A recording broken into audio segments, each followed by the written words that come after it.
Alright guys, out here in the shop again. We've been kind of lazy the last few days, having a little trouble getting motivated. And this truck kind of made me mad. Got some of the front accessories on, got all of my power steering hoses laid out. We ended up using the Colorado exhaust manifolds. I don't know exactly what the difference is, but I couldn't get the Silverado manifolds in there. So we went ahead and changed this one out, put that one on there too. Dipstick just hanging in there. I got to get underneath, stick it in the hole. And I got power steering stuff done. Like I said, I just got to put it together. So anyway, we'll show you what's happening with that. These, let's see if I can see what I'm doing here. You can see how the hole is right between the lines on these Colorado. On mine, the 07. And here's the line for the 10. See, it's offset. Now, you could make this hole bigger, but these are bigger than those, so it won't even, that line won't even go in there. I'm going to save these lines, means I already got them, and give them to whoever buys the truck. And if the rack ever goes out on here, I think a 2007 up is the same. So if the rack ever goes out, they can put a 2007 rack on it, use the factory hoses, and then everything will be factory again. So what I ended up doing is I cut the steel line off of here, and I had the hydraulic shop weld this fitting on here, and then I had him build this hose. This screws onto there, and then this goes in the power steering pump. Any hydraulic shop should have that fitting. Put that in the back of the pump, and then this hose will screw on it. And then this hose, I cut it off. Let's see. I'm blind as a bat, so I cut this hose off right here. See, this is where the rubber line was crimped onto here. I cut it off, and I was able to bend my fitting on the power steering canister to where this will slip on there. So bolt this on, slip that on, put a clamp on it, put that fitting in, tighten it up, put that hose on it, power steering will be done. I can't find my transmission mount. I was going to show you. What aggravated me here is I got the current performance mounts, put the motor and transmission in together, bolted the mounts to the motor, transmission jack under the transmission, put the cross member in it, and the studs on the Colorado transmission mount off of that transmission liked about a 1/2 inch going in the hole. And I thought, well, I'll just get a die grinder from work and grind that out. Well, I decided against that. They got a mount you can buy for $100 that's adjustable. So I said, I'll go ahead and spend the money instead of cutting the cross member up. Ordered a mount, waited, I don't know, 2-3 weeks for it to get here. And, you know, you order something from people, they never send you any information saying it's been shipped or here's your tracking number, nothing like that. And one day it just shows up, so you never know if you're even going to get it or not. I called them, and they said, oh, you should have it today or tomorrow. Well, I appreciate the email, appreciate the communications. I'll give you all a fair bit of money here, wiring harness and mounts and all that stuff. You think you'd at least click the email button. Anyhow, so I get the new mount in, bolt it up, let the jack down, mounts moved all the way forward, and it's in the same place the factory mount was. So I was pretty excited. Can't believe I spent $100, been in the same boat.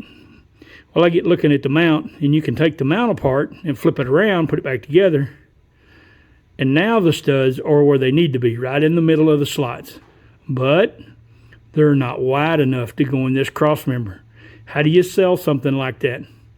It don't fit. If I was going to grind it to make them narrower, I'd have made them longer and saved my $100. So I was pretty perturbed over all that. Kind of took the fire out of me. I didn't really want to work on it anymore because, once you get something aggravated and you're aggravated and you try to do stuff and nothing works out, you just have to get away from it. So, and I hadn't even looked at my YouTube account. Well, I get on there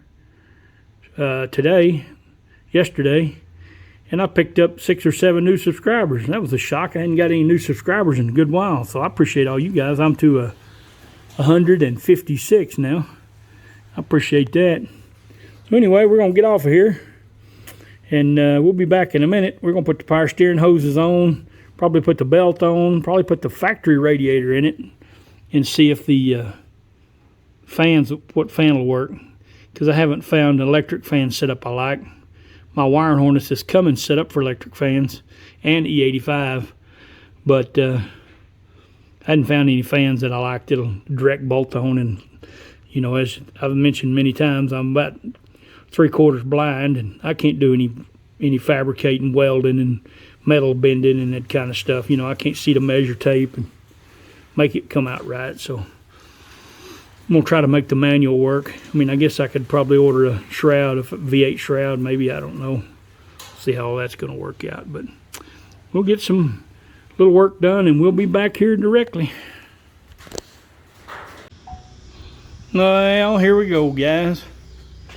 All right, coil pack's on, plug wires on.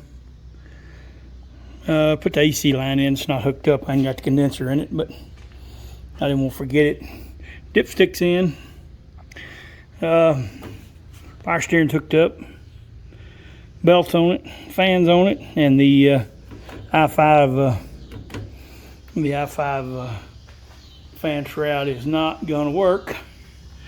So we'll see if we can find a Colorado one. Don't know how much luck that'll be. But remember, this intake has to come off. I've got one coming. Hadn't got here yet. I ordered a cold air intake like everybody runs, and they sent me the wrong one. So I was going to put that in so it'd look good. But they didn't. They sent me one for Envoy and Trailblazer. And I went back and double checked. I ordered the right part number. I think it was a 15735. They sent me a 15760. Anyway, so I don't know if I can. I can't really see in there. I don't got no good light. I had light you could see. Let's see if I got a light over here. It'll help a little.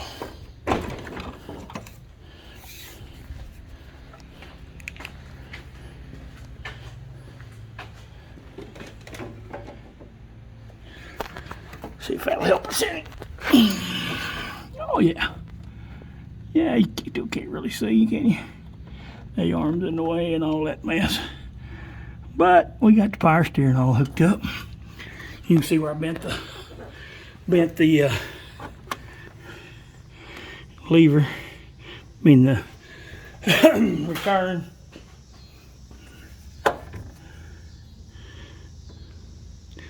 Yeah, that's not too bad. Anyway, you get the gist of it. So, got all that done. This cross member here, I took it out so I wouldn't have to worry about fighting it, trying to put the engine in. It's a good thing I did, because the pan hits.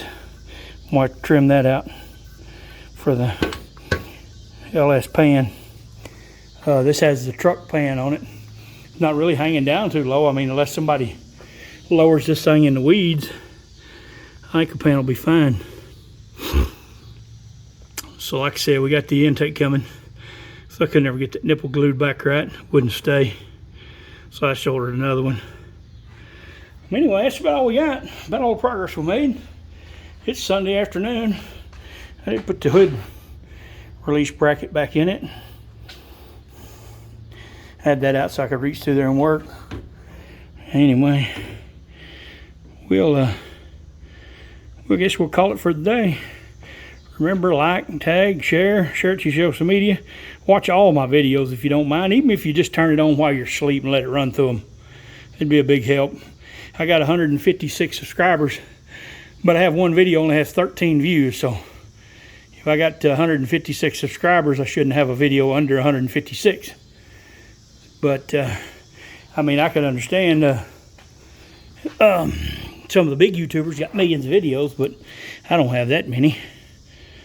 Anybody ever seen any of those wheels polished? Factory 17s. I like the look of that wheel, but I wonder what it looks like you get it polished. Anyway, squirrel, that's about all we got for today. Like, comment, subscribe, thumbs up. You know, when you comment and when you thumbs up or even thumbs down, it has Facebook, YouTube will show this video to other people. I watched the first part of this video too, and I said 07. This truck is an 06. The rack you need is an 07 or newer, I think. You know, you need to do a little research before you go changing it, but you know, the 10 for sure. But they say the 10, the frame's a little different, so I don't know if a 10 will work or not. But so this truck is an 06. Engine and transmission is a 2013. I'm ordering all of the stuff for a 2009, 10, 11, 12 Colorado factory V8. I'm getting all the parts that I can get, so whoever buys this truck, if they break down, they just go get the part for a 10 and it'll work, you know. So I was aggravated I couldn't do the tranny lines, but I didn't want to spend the money on a rack. I mean, you know, you do too much, you can't ever get your money back. So anyway, that's it. Like, share, comment, subscribe. Throw it over on your Facebook if you're in any groups or whatever. If you like what I'm doing, and if you don't like what I'm doing, tell me what I need to do different. I need to get monetized before I lose my eyesight, or have a little extra income coming in. And still kicking around the idea of when I get where I can't work, to renting this shop by the day to people. Because when I come home when I retire from work, I've got all my tools from work, and I'll have, you know, just about anything anybody's going to need to work on a vehicle. And, you know, they can rent my shop, come in here and do what they need to their vehicle. And I don't know, I have to come up with what a good price per hour or per day, or, you know, of course, if you're doing an oil change, you'll just want it for an hour or two. You know, what do you I don't know, 20 bucks an hour, 50 bucks an hour for a shop with all the tools. But as far as like a motor job that's going to take you a week, I don't know, I guess have to negotiate on that. But that's kind of my plan, where I get where I can't work anymore, and I'll still have the knowledge. I can help people along, you know. Some women will learn how to work on their cars. Well, they can come over here and do the brakes and shocks and oil changes, simple stuff, and learn. If they enjoy that, they can get a little more involved. And anyhow, that's the plan for the future. We'll see how it goes. I got another project on my mind I want to do if my vision holds out. So when I get this truck sold, I'm going to be looking for a VW Sandrail mid-engine with no engine.